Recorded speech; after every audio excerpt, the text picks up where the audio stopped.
Oui, cette stratégie peut marcher si on la met en œuvre de manière zonée. C'est-à-dire qu'aujourd'hui, il faut identifier les zones où on peut déjà implémenter des réalités et faire revenir certains déplacés internes. C'est-à-dire que je prends le cas de Limbé, je prends le cas d'une partie de Boya, de Tico. Il faut déjà donner une illustration de ce que ça voulait dire toutes ces réformes en termes de création d'un cadre de vie, zone d'accueil, de relance de l'activité économique. Les zones sécurisées doivent déjà illustrer vers où on va pour que les zones en crise commencent à se gratter la tête en disant « Ah tiens, ça a changé à Tico, ça a changé à Limbé, ça a changé à Manfé, ça a changé, la vie change. » Donc, créer cette conscience-là à travers des illustrations concrètes et maintenant, parallèlement, créer une zone, ce qu'on pourrait appeler une zone militarisée où clairement il est identifié que là, c'est vraiment, comme on dit, le siège du terrorisme sécessionniste. Et je crois qu'il faut aussi jouer sur le levier des partenaires stratégiques en termes de défense sécuritaire du Cameroun. Parce que, à travers cette crise, moi je me rends compte que le Cameroun n'a pas fait suffisamment de progrès en termes d'innovation et de technologie dans la surveillance et la sécurité du territoire. Donc il y a ces aspects-là qu'il faut mettre tout de suite en jeu pour que la menace soit circonscrite dans une zone bien déterminée et que les forces de défense puissent entrer en action pour isoler le mal. Isoler le mal, Jean Maboula, il y a que le gouvernement du Cameroun est déjà rentré dans une forme de collaboration avec le Nigeria voisin pour essayer de contenir ce mal donc qui est également au Nigeria, parce qu'il y a des mouvements séparatistes au Nigeria également, dont les deux partagent le même communauté de destin et ont décidé donc de se mettre ensemble pour fêter cette crise. C'est une bonne démarche du côté du gouvernement du Cameroun. C'est une très bonne démarche et j'encourage cette démarche parce que je pense même qu'il faut aller plus loin.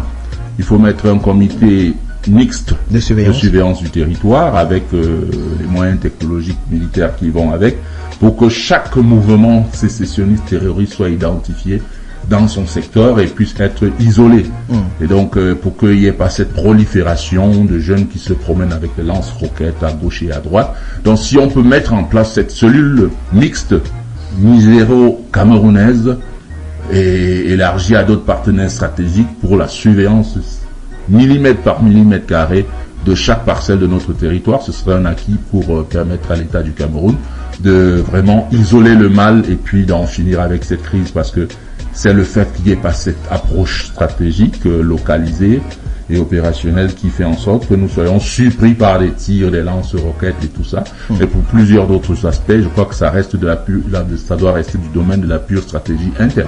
Alors, Jacques Maboula, revenons sur la stratégie du gouvernement ou alors le changement de paradigme annoncé par le MINDEF dans la riposte contre ces assaillants. Est-ce à dire que le Cameroun ferme les yeux aux régulateurs, à ces gendarmes européens, ces organes justement qui veillent au respect des droits de l'homme si jamais ces mesures annoncées par le MINDEF venaient à être appliquées dans ces deux régions-là? Est-ce que on ne serait pas coincé par ces ONG? Écoutez, à Guantanamo, je ne pense pas qu'on respecte les droits de l'homme. Quand l'armée française fait la répression sur un médecin qui ne fait que soigner des malades et tout ça. Donc, je pense qu'à un moment donné, il y a ce qu'on appelle la raison d'État. À ce niveau-là, je pense qu'aucun État n'est à l'abri d'utiliser les moyens qu'il dispose pour réguler une situation qui se présente. Maintenant, ceci dit, je crois qu'en Mondovision, nous avons tous imploré la négociation, le dialogue. Au vu de la menace qui existe, des lance-roquettes, ça fait pas plaisir. Ça fait pas plaisir. Donc, quand des gens ont déjà des lance-roquettes, l'État doit prendre ses responsabilités en main, veiller en sorte que la menace soit réduite au minimum strict. Et bon, maintenant, que les gens disent que l'État du Cameroun a utilisé la méthode lourde, je crois que les 15 soldats qui sont morts en allant au travail, leurs enfants aujourd'hui sont orphelins, leurs épouses sont veuves. Et je pense pas que ce soit les Français ou les Américains qui vont nous donner des leçons en cette matière. On a des obligations, de devoirs envers tous les Camerounais.